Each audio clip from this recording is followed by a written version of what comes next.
to see.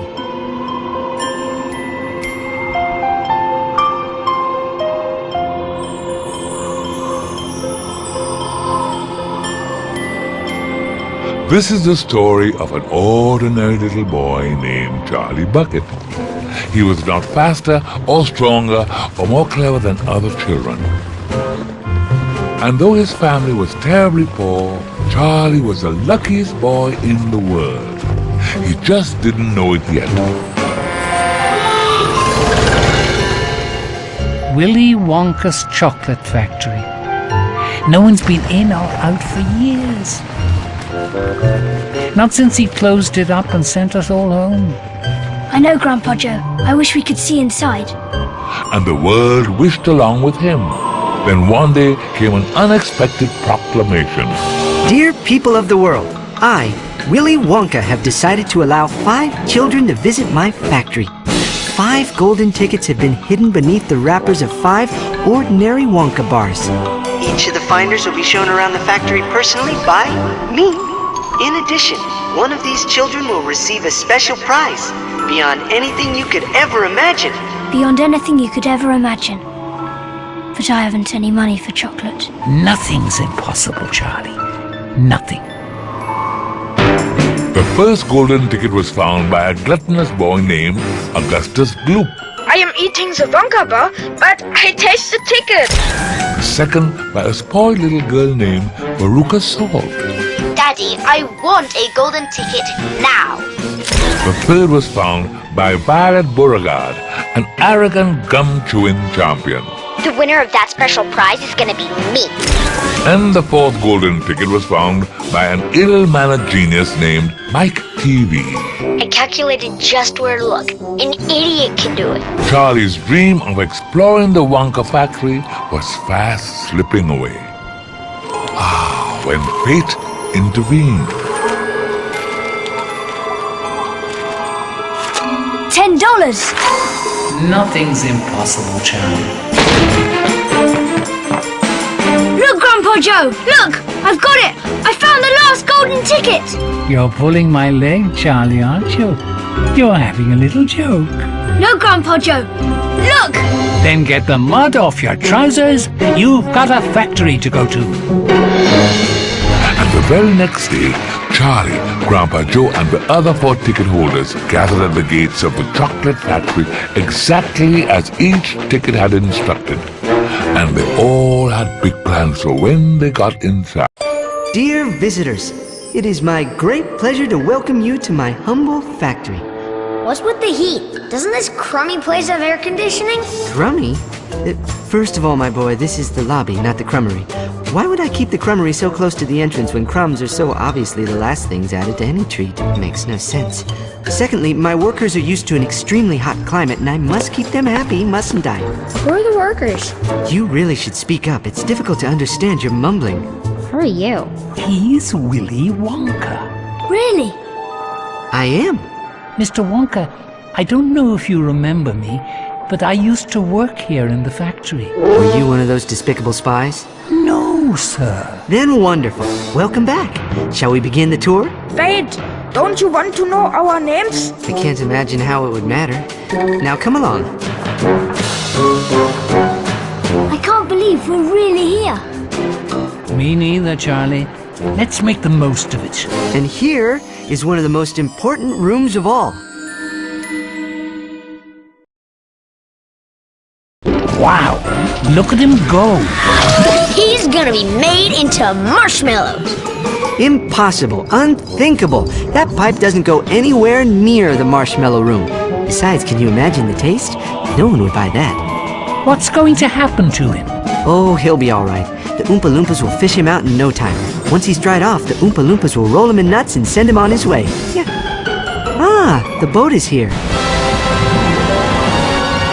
It's amazing. Big deal. It's not so hot. Anyone can make a giant boat made of candy. I want a big pink boat, exactly like Mr. Wonka's. And I want a load of Oompa-Loompas to row me around. I want... She wants her kick in the pants. Quickly, everyone get aboard. Watch this.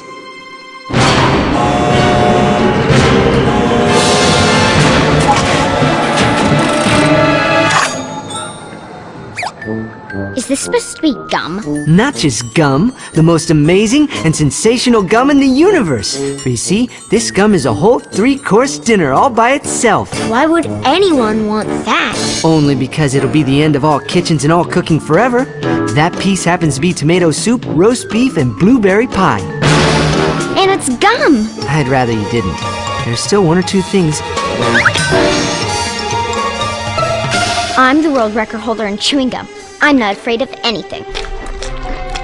Amazing! Tomato soup! I can feel it running down my throat. You really should spit it out. Now it's roast beef and baked potato with butter. I'm the first person in the world to have a chewing gum meal. There are certain side effects. Blueberry pie and ice cream. Too late. What's happening to her? She's swelling up. Ha! I don't feel so good. It always goes wrong when we get to the dessert. It's the blueberry pie that does it. There must be something you can do for her. There is! Juice her. We've got to squeeze the juice out of her immediately. Whoa! Don't worry, we've had a lot of practice with this. It's getting you to the juicing room that presents the greatest difficulty. Yeah, let's see.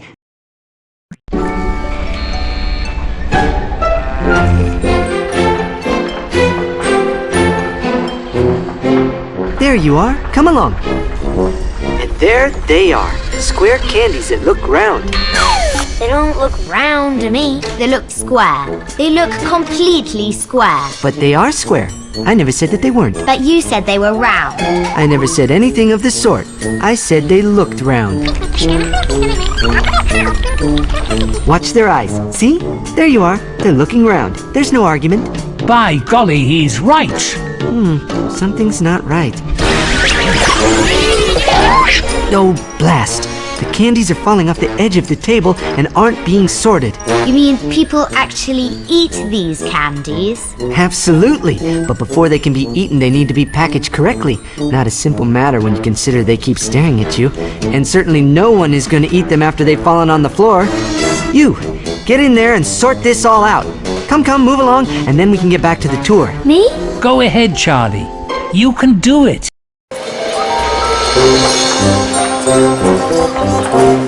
This is the nut room. Ooh, look at the squirrels. Yes, 100 of them no less, all specially trained for getting the nuts out of the shells in one piece. See how they tap on the nuts and sort the good ones from the bad? I want a nut-shelling squirrel. I want a squirrel. Give me a squirrel. You can't have one. They're not for sale. Well, if you won't give me one, I'll just go and get one myself. Little girl, I wouldn't. All right, I'll have you. Hey, let go of me. What do you think you're doing? What are they doing? Where are they taking her? Why, where all bad nuts go, of course. Down the chute and into the furnace. And my goodness, what a bad nut she was. Her head must have sounded quite hollow. But she'll be sizzled like a sausage. Awesome. I suppose the only solution is for some brave soul to go and make sure the fire's turned off before she goes into the incinerator. You, boy, you're the one for the job. Me? But I'm just a kid. What can I do? You can jump down the garbage chute and take some shortcuts. You should arrive in plenty of time to turn off the burners. You'd better go, Charlie. Somebody's got to help that poor girl. Well, I'm sure she'll appreciate it, except for the part where you called her poor. That she'll hate. Now I'm going to tell you something I wish someone had told me when I was your age. Take this exploding candy and be careful not to sit on it. Gee, I don't know. Oh, it'll be fun. Or dreadful and garbagey. One of the two. Off you go then.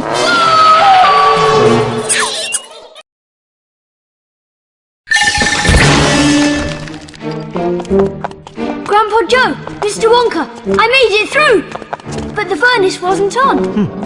I'll tell you, it's the most curious thing. Right after you left, I was informed that the incinerator is broken. Luckily, there's 3 weeks of rotten garbage there to break or fall. So you see, happy endings all around. Come now, don't dawdle. There's still much to see. Here, put these on quickly. The light in this next room could blind you. This is the testing room for my very latest and greatest invention, television chocolate. What in the world is television chocolate? Well, the first time I saw television and learned how it worked, I thought to myself, if television can break up a photograph into millions of pieces and send it whizzing through the air, then reassemble it on the other end, why can't I do the same thing with a bar of chocolate? That's impossible. You don't understand anything about science. First off, there's a difference between waves and particles. Duh! Sorry, I can't hear you when you mumble like that. It has to be big. Everything looks much smaller on television. Switch on!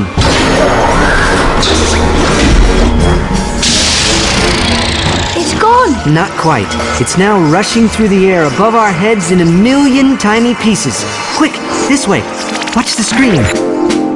You, take it. Reach out and grab it. Eat it. Go on, eat it. It's great. Holy buckets. There, you see? I can send anything. Anything? Well, certainly. Mint jujubes, everlasting gobstoppers, candy-coated pencils, rainbow drops, magic hand fudge, anything. How about a person? Why would I want to send a person? Don't you understand what this is? It's a teleporter. It's the most important invention in the history of the world. All you can think about is candy. I'll show you what it's really for. You all think he's smart, but he's not. I am. Wait! He's gone. He's gone. Let's just hope none of them gets left behind. Interference, you know. Told you I was right. Now get me out of here.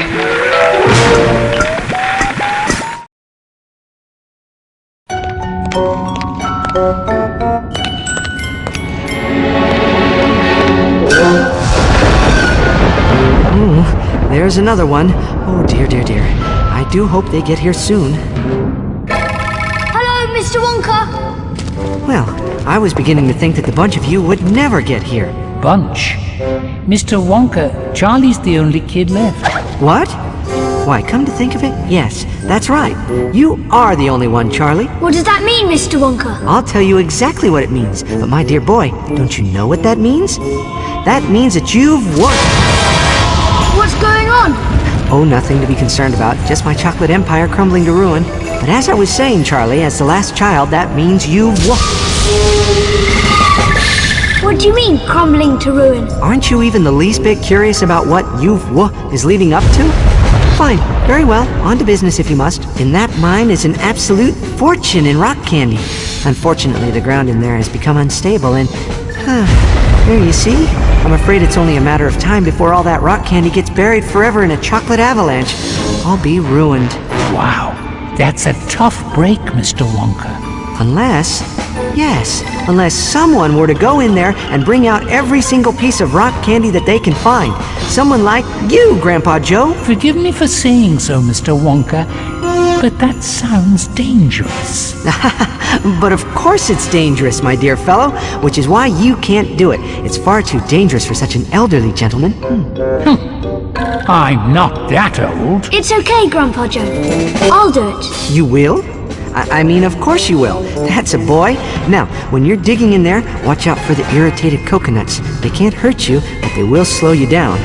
Well, they may hurt a little, but that's beside the point. Well, let's get going. Are you sure about this, Charlie? Grandpa, you always told me to do what feels right. And this does. This is very kind of you, Charlie. Now, here, take this shake-o-meter. Every time the ground shakes, keep a close eye on that needle. If it starts going into the red, that means you'd better hurry up and finish, because rock candy can only take so much shaking before it completely breaks apart. And of course you'll be needing this, too.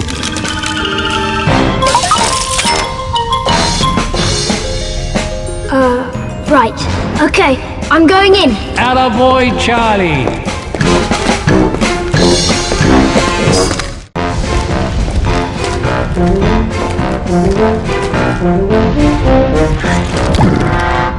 I got them all, Mr. Wonka.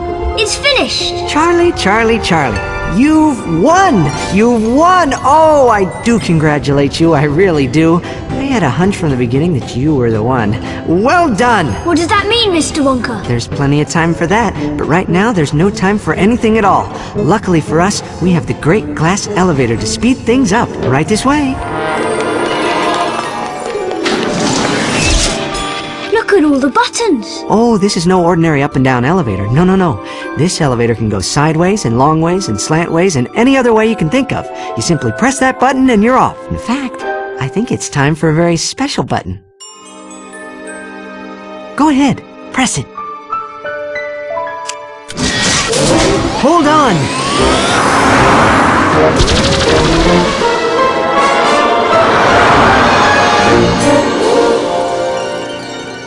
Whoa! You see, I suddenly realized I can't go on forever. Who will continue my life's work? Your factory. It's yours now, Charlie. Mine? But... I told you, beyond anything you could ever imagine. Truly nothing was impossible, just as Grandpa Joe had said. And as Charlie's mind whirled in the wonder and excitement of that day, there was one thing of which he was absolutely certain. Life had never been sweeter.